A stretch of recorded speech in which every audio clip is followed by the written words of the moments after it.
Mi madre le compró una casa a mi hermano y exigió que yo pagara la hipoteca. Cuando me rehusé, gritó, te llevaré a juicio, malagradecido. Me demandaron por $200,000. Pero en la audiencia, el testimonio de mi padre dejó en impactados tanto a ellos como al juez. Me llamo Alexander, tengo 31 años y vivo en Chicago. Trabajo como contador jefe en una firma financiera, un empleo que conseguí a base de esfuerzo y noches sin dormir. No soy de los que presumen, pero tengo un apartamento decente en el centro, un auto que no se descompone y una vida organizada. Sin embargo, mi familia siempre ha sido un problema, y esta historia es sobre cómo mi madre, Lucy, y mi hermano mayor, Dominic, intentaron hacerme pagar por una decisión que no tomé. Todo empezó hace unos 6 meses. Estaba en mi oficina, revisando unos reportes, cuando mi teléfono vibró. Era un mensaje de Dominic, de 35 años. Alex, necesito tu ayuda. Llámame. Suspiré. Dominic nunca me escribe para charlar, siempre quiere algo. Dinero, un favor o que lo saque de un lío. No respondí de inmediato, tenía trabajo. Mi relación con él nunca ha sido buena. Él siempre fue el favorito de mi madre, el hijo estrella, mientras que yo tenía que ganarme todo solo. Cuando salí, lo llamé. Sonaba nervioso. Madre compró una casa para mí y los chicos, pero hay un problema con la hipoteca. Necesito que seas el garante. Le pedí que me explicara. Resulta que mi madre había firmado un contrato por una casa de $400,000 en los suburbios para Dominic, sin decirme nada. ¿El problema? Dominic no calificaba para el préstamo. Su historial crediticio es un desastre, deudas de tarjetas, pagos atrasados, quiebras. Mi madre pensó que yo podía firmar como garante y cargar con la deuda si él no pagaba. No voy a firmar, Dominic, le dije, tratando de mantener la calma. Esa casa es tu problema, no el mío. Se puso furioso. Eres un egoísta. Madre está tratando de darnos un hogar a mis hijos, y tú no haces nada. Mencionó a sus hijos, Emma de 8 años y Noah de 5, como si yo no los quisiera. Los quiero, pero no iba a firmar por una deuda de $400,000 por algo que no decidí. Esa noche, mi madre me llamó. Lucy no pide, exige. Alexander, vas a ayudar a tu hermano con esa hipoteca, dijo con un tono frío. Le dije que no podía asumir una deuda así, que tenía mis propias responsabilidades. Malagradecido, gritó. Después de todo lo que hice por ti, me colgó antes de que pudiera responder. Los días siguientes fueron un caos. Dominic me bombardeó con mensajes, enviándome fotos de Emma y Noah con textos como, ¿quieres que terminen en la calle? Mi madre llamó a tías y primos, contándoles que yo era un egoísta que no quería ayudar a mi hermano. Hasta mi jefe recibió un correo anónimo diciendo que no era confiable con el dinero. Sabía que era obra de mi madre o Dominic. Me sentía acorralado, pero no iba a ceder. Firmar como garante me ataría a esa deuda por años. Mi único respiro eran las visitas de mi padre, Adam. Mi padre es tranquilo, de pocas palabras. Él y mi madre siguen casados, pero apenas se hablan. Venía a mi apartamento un par de veces al mes, veíamos béisbol o charlábamos de cosas simples. Nunca hablaba de mi madre o Dominic, pero cuando le conté sobre la casa, me miró serio y dijo, no dejes que te manipulen, Alexander. Sus palabras me dieron fuerza. Una semana después, mientras compraba en el supermercado, recibí un correo. Era una carta de un abogado. Mi madre y Dominic me estaban demandando por $200,000, diciendo que mi madre me había prestado ese dinero para la universidad y que nunca se lo devolví. Una mentira total. Pagué mi carrera con trabajos, becas y préstamos estudiantiles que yo mismo liquidé. Nunca le pedí nada a mi madre. Pero ahí estaba, con una demanda que podía arruinarme. Me senté en mi auto,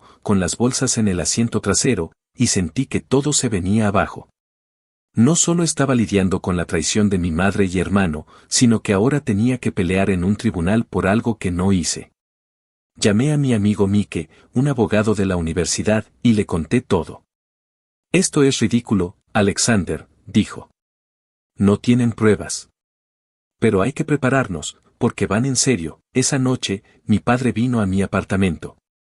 Le conté sobre la demanda, esperando que se mantuviera neutral, como siempre. Pero esta vez, su expresión cambió. No te preocupes, hijo, dijo con una calma que me sorprendió. Voy a ayudarte. No sabía qué quería decir, pero me dio esperanza. Los días antes del juicio fueron duros. Dominic seguía enviándome mensajes, alternando entre súplicas y amenazas. Si no pagas, vas a destruir a la familia, escribió una vez. Mi madre me llamó para decirme que, si no llegaba a un acuerdo, me arruinaría la vida. Intenté enfocarme en el trabajo, pero era difícil. Mis colegas notaron que estaba distraído, y mi jefe me preguntó si todo estaba bien. Dije que era un problema personal, Porque no quería contar que mi madre me demandaba, contraté a un investigador para reunir pruebas de que nunca recibí dinero de mi madre para la universidad. Encontramos recibos de mis trabajos, estados de cuenta de mis préstamos y correos de la universidad confirmando mis becas. Mike estaba seguro de que podíamos ganar, pero me advirtió que las demandas familiares eran complicadas. La gente miente bajo juramento, dijo, el día del juicio se acercó rápido. Me puse un traje, traté de mantener la calma y fui al tribunal con Mike. Mi madre y Dominic estaban ahí, con un abogado que parecía sacado de un anuncio barato.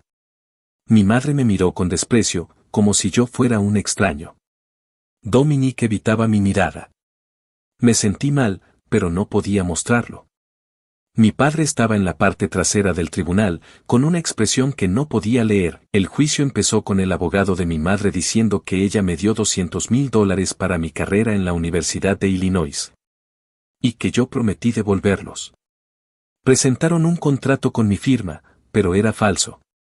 Mike lo desarmó rápido, mostrando que la firma no era mía y que el documento no tenía validez. Cuando fue mi turno, presenté mis pruebas, recibos, estados de cuenta, cartas de la universidad. El juez, un hombre mayor y serio, parecía interesado.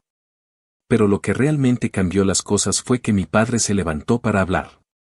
No sabía que iba a testificar, pero ahí estaba, caminando al estrado.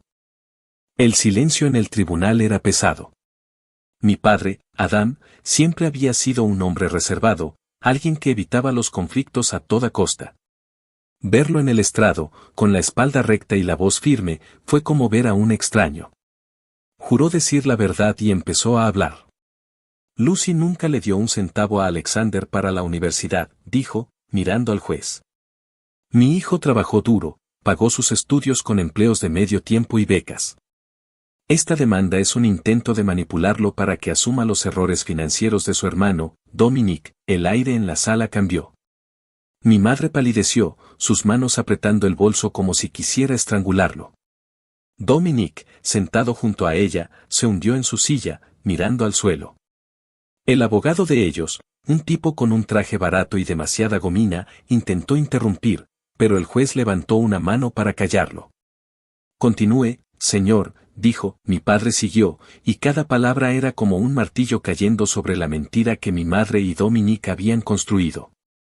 Contó cómo mi madre siempre había favorecido a Dominic, gastando los ahorros familiares en sus deudas y caprichos.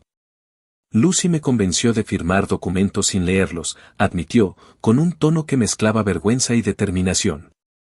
Siempre fue para ayudar a Dominic, no a Alexander. Mi hijo menor nunca pidió nada, y aún así, siempre lo trataron como si valiera menos. Me quedé helado.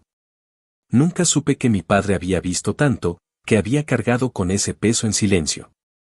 Siempre pensé que se mantenía al margen para no pelear con mi madre, pero ahora entendía que había estado observando, esperando el momento para hablar.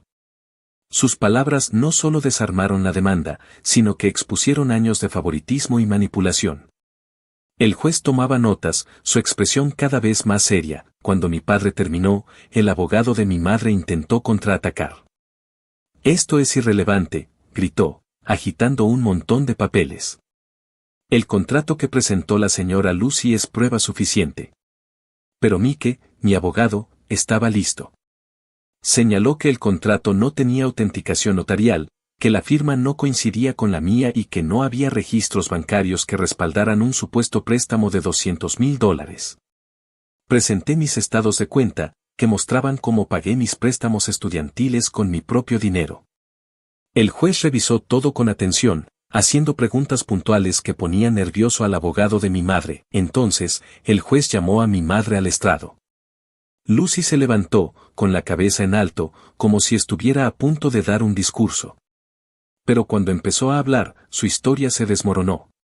Dijo que me había dado el dinero en efectivo, que no había registros porque era una madre generosa que confiaba en su hijo. El juez la interrumpió. ¿En efectivo? $200,000? ¿Y no hay un solo recibo, transferencia o testigo que lo confirme? Mi madre tartamudeó, algo raro en ella, y murmuró algo sobre confianza familiar. Hasta yo, desde mi asiento, Pude ver que el juez no le creía ni una palabra. Dominique fue el siguiente. Subió al estrado con la actitud de alguien que sabe que está perdiendo. Dijo que no sabía mucho del préstamo, pero que yo siempre había sido egoísta y que por eso no quería ayudar con la hipoteca. Mike lo destrozó en el contrainterrogatorio. Le preguntó por qué, si yo era tan egoísta, nunca había pedido dinero a la familia, mientras que él tenía un historial de deudas que llenaba una carpeta entera. Dominique no tuvo respuesta, solo balbuceó algo sobre que sus hijos necesitaban una casa. El juez lo miró con una mezcla de lástima y desprecio. El juicio duró horas, pero para mí pasaron como minutos. Cuando el juez pidió un receso, Mike me dio una palmada en el hombro. Lo estamos haciendo bien, Alexander. El testimonio de tu padre fue clave. Me giré para mirar a mi padre, que estaba sentado en la parte trasera, con una expresión cansada pero decidida. Le di un leve asentimiento, y él me devolvió una pequeña sonrisa. Por primera vez en años, sentí que tenía un aliado de verdad. Después del receso, el juez regresó y anunció que necesitaba más tiempo para revisar las pruebas. Nos dijo que volviéramos en una semana para la sentencia. Salí del tribunal con Mike, sintiendo una mezcla de alivio y ansiedad. Sabía que teníamos un caso sólido, pero también sabía que mi madre y Dominique no se rendirían tan fácil. Mientras caminábamos hacia mi auto, mi padre se acercó. Hiciste lo correcto, hijo, dijo, poniendo una mano en mi hombro. No dejes que te hagan dudar.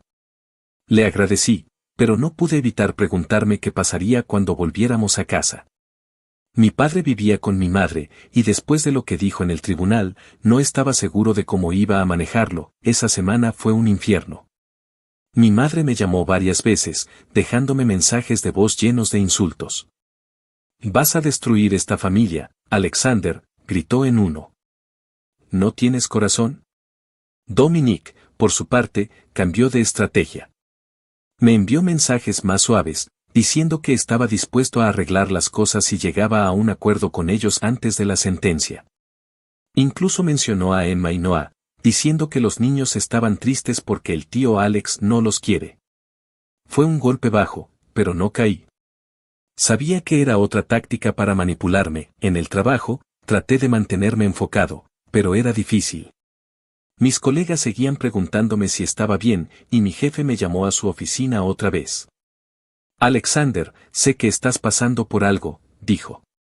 Si necesitas tiempo, dímelo. No quise contarle toda la historia, pero le agradecí y dije que lo manejaría. Por suerte, tenía un proyecto grande que me mantenía ocupado, así que pude distraerme un poco. Mientras tanto, mi padre empezó a venir más a menudo a mi apartamento. Una noche, mientras veíamos un partido de los Cubs, me contó algo que me dejó en shock. Tu madre me echó de la casa después del juicio, dijo, como si estuviera hablando del clima. ¿Qué? Pregunté, casi dejando caer mi cerveza. Explicó que después de su testimonio, mi madre le gritó que era un traidor y le dio un ultimátum, o se retractaba, o se iba. Mi padre, por primera vez en años, se mantuvo firme. No voy a mentir por ella, dijo. Así que recogió sus cosas y se fue a un motel cercano. No podía creerlo. Mi padre, el hombre que siempre evitaba el conflicto, había elegido enfrentarse a mi madre por mí. Le dije que no tenía que quedarse en un motel, que podía quedarse en mi apartamento. No quiero ser una carga, Alexander, respondió, pero insistí. Esa noche, mientras preparaba el sofá cama para él, me di cuenta de que nuestra relación estaba cambiando. Por primera vez, sentía que éramos un equipo. La semana antes de la sentencia, Mike y yo seguimos preparando el caso. El investigador que contraté encontró más pruebas, correos electrónicos entre mi madre y Dominique donde discutían cómo convencerme de pagar la hipoteca, incluyendo la idea de la demanda. Era como leer un guión de una mala telenovela. En uno de los correos, mi madre escribió, si Alexander no cede, lo haremos sentir que no tiene opción. Mike dijo que eso podía ser usado para acusarlos de intento de extorsión, lo que complicaría aún más su situación. El día de la sentencia llegó. Volví al tribunal con Mike, y mi padre insistió en acompañarnos. Mi madre y Dominique estaban ahí, pero esta vez parecían menos seguros. El abogado de ellos apenas hablaba, y mi madre no me miró en ningún momento. El juez entró, revisó sus notas y empezó a hablar. Dijo que las pruebas presentadas por mi lado eran abrumadoras y que el supuesto contrato era claramente fraudulento.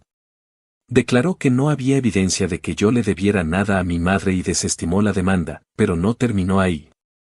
El juez miró a mi madre y a Dominique y dijo que estaba considerando abrir una investigación por perjurio, ya que sus declaraciones bajo juramento eran inconsistentes con las pruebas. También mencionó la posibilidad de cargos por difamación, dado el correo anónimo enviado a mi jefe. Mi madre se quedó rígida, y Dominique parecía a punto de desmayarse. El juez dijo que enviaría el caso a la fiscalía para una revisión más profunda. Salí del tribunal sintiendo una mezcla de alivio y tristeza. Había ganado, pero ¿a qué costo? Mi familia estaba rota. Mi padre me dio un abrazo corto pero firme. Hicimos lo correcto, dijo. Mike estaba eufórico, diciendo que podíamos contraatacar con una demanda propia si queríamos. Pero yo solo quería que todo terminara. Esa noche, mi padre y yo cenamos pizza en mi apartamento. Hablamos de todo menos del juicio. Por primera vez en mucho tiempo, sentí algo de paz. Pero sabía que las consecuencias de lo que pasó en el tribunal apenas estaban empezando. Mi madre y Dominique no se rendirían tan fácil, y lo que venía iba a ser aún más complicado. Los días siguientes fueron extraños. Mi padre, Adam, se instaló en mi apartamento, durmiendo en el sofá cama con una bolsa de ropa y poco más. Parecía más relajado, como si testificar contra mi madre lo hubiera liberado de un peso. Noté que sonreía más, incluso tarareaba mientras preparaba café por las mañanas. Yo, mientras tanto, intentaba volver a la normalidad en el trabajo. Pero los rumores sobre el juicio se habían filtrado entre mis colegas. Algunos me miraban con curiosidad, otros con lástima. Mi jefe, que ya sabía del correo anónimo que mi madre o Dominique enviaron, me llamó a su oficina. Alexander, eres un buen empleado. Esto no cambia nada, dijo. Sus palabras me dieron alivio, pero no podía evitar sentir que mi vida personal estaba al descubierto. Una semana después de la sentencia, Mike, mi abogado, me llamó. La fiscalía había abierto una investigación por perjurio y difamación contra mi madre y Dominique, basada en las pruebas que presentamos y sus mentiras bajo juramento. Encontraron más correos entre ellos, planeando cómo presionarme para que pagara la hipoteca de la casa. Uno de los mensajes de mi madre decía, si Alexander no cede, lo haremos sentir que no tiene opción. Mike dijo que eso podía ser considerado intento de extorsión y que los cargos podían ser serios, especialmente para Dominique, que ya tenía un historial de problemas financieros. Podrías demandarlos por daños, Alexander, sugirió Mike. Pero yo estaba harto de tribunales. Solo quería dejarlo todo atrás. Mi madre no se quedó callada. Me dejó mensajes de voz llenos de veneno. Destruiste a tu hermano y a mí, Alexander. Eres un traidor, gritó en uno. Escuché el mensaje una vez y lo borré. Dominique, por su parte, cambió de estrategia. Me envió mensajes diciendo que estaba arrepentido y que quería hablar por el bien de Emma y Noah, sus hijos. Dijo que los niños me extrañaban y que no querían perder a su tío. Sabía que era otra manipulación, usando a los pequeños para ablandarme. Los quería mucho, pero no respondí. Había aprendido a no caer en sus juegos. Un mes después, las cosas se pusieron más serias. La fiscalía presentó cargos formales. A mi madre la acusaron de perjurio por mentir sobre el supuesto préstamo de $200,000. Enfrentaba 3 años de libertad condicional y una multa que apenas podía pagar. Dominique la tuvo peor. Lo acusaron de perjurio, difamación por el correo anónimo a mi jefe e intento de extorsión por los mensajes que me envió. El juez fue duro, lo sentenciaron a 3 años de prisión, con posibilidad de reducir la pena con servicio comunitario. Pero lo que realmente lo destrozó fue perder la custodia de Emma, de 8 años, y Noah, de 5. La madre de los niños, que se había separado de Dominique años atrás, pidió la custodia total y el juez se la concedió. Los pequeños se mudaron con ella a otra ciudad. Me dolió el corazón por Emma y Noah. Los adoraba, y pensar que no los vería por un tiempo me rompió. Intenté contactar a su madre para saber cómo estaban, pero no respondió. No la culpo, después de todo lo que pasó, supongo que quería mantenerse lo más lejos posible de mi familia. Envié un par de cartas para los niños, con pequeños regalos, pero no sé si se las dieron. Solo espero que algún día pueda volver a verlos. Mi madre recibió su sentencia poco después. Además de la libertad condicional, tuvo que vender la casa que compró para Dominique, ya que no podían mantener la hipoteca sin mi firma. El dinero de la venta apenas cubrió las deudas de Dominique, y mi madre terminó viviendo en un apartamento pequeño en las afueras de Chicago. No hablamos después del juicio. Ella me dejó claro que me culpaba por todo, pero yo ya no tenía energía para pelear. Había gastado demasiados años tratando de complacerla, y ahora solo quería vivir mi vida. Mi padre se quedó conmigo. Al principio, pensé que sería algo temporal, pero una noche, mientras veíamos un partido de los Cavs, me dijo que había pedido el divorcio. No puedo seguir con alguien que manipula a todos a su alrededor, dijo, con una calma que me sorprendió. Había sido un matrimonio de décadas, pero él parecía aliviado, como si por fin pudiera respirar. Juntos buscamos un apartamento más grande, uno con 2 habitaciones cerca de mi trabajo. No era lujoso, pero tenía espacio para los dos y una ventana grande que daba a un parque. Era nuestro. Una tarde, mientras desempacábamos en el nuevo apartamento, mi padre me dio una carpeta. Esto es para ti, dijo. Era una herencia, una cuenta con $90,000 que había guardado en secreto, lejos de mi madre. Úsalo para algo bueno, dijo. Me quedé sin palabras. Nunca imaginé que tuviera algo así escondido, pero entendí por qué lo hizo. Era su manera de protegerme. Con ese dinero, di un enganche para una casa pequeña en un barrio tranquilo. No era la mansión de $400,000 que mi madre compró para Dominique, pero tenía un patio donde mi padre podía plantar las flores que siempre quiso y una sala para ver béisbol. Por primera vez, sentí que tenía un hogar de verdad. Mi padre encontró un trabajo de medio tiempo en una ferretería, no por necesidad, sino porque decía que lo mantenía activo. Los fines de semana, cocinábamos juntos o paseábamos por el lago Michigan, hablando de béisbol, películas o planes simples. Nunca mencionábamos a mi madre ni a Dominique. Era como un acuerdo tácito. Un día, mientras tomaba un café cerca de mi oficina, conocí a Sara, una diseñadora gráfica. Charlamos sobre un libro que ambos leíamos, y terminé pidiéndole su número. Empezamos a salir, tomando las cosas con calma. Le conté un poco de mi historia, sin entrar en detalles, y ella me escuchó sin juzgar. Suena como si hubieras pasado por un infierno, dijo. Pero me gusta que sigas adelante. Me hizo sonreír, algo que no había hecho mucho últimamente. Sara era divertida, directa y me hacía sentir que podía empezar de nuevo. Aún así, no todo era perfecto. A veces, me despertaba pensando en Emma y Noah, preguntándome si estarían bien. Les escribí cartas, pero no sabía si su madre se las entregaría. También me preguntaba si había hecho lo correcto al no ceder ante mi madre y Dominique.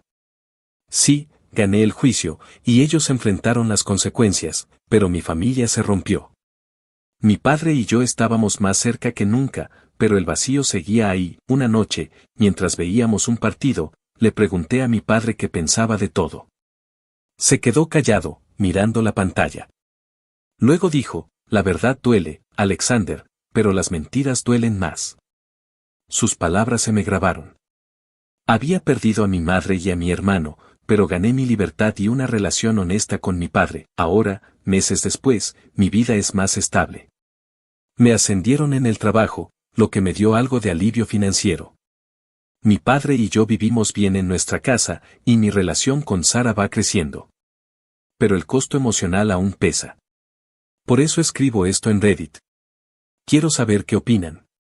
¿Hice lo correcto al mantenerme firme, aunque perdiera a mi familia? ¿O debí ceder para evitar tanto dolor? No busco lástima, solo perspectivas. Esta experiencia me cambió, y aunque estoy en un lugar mejor, aún pienso en lo que perdí.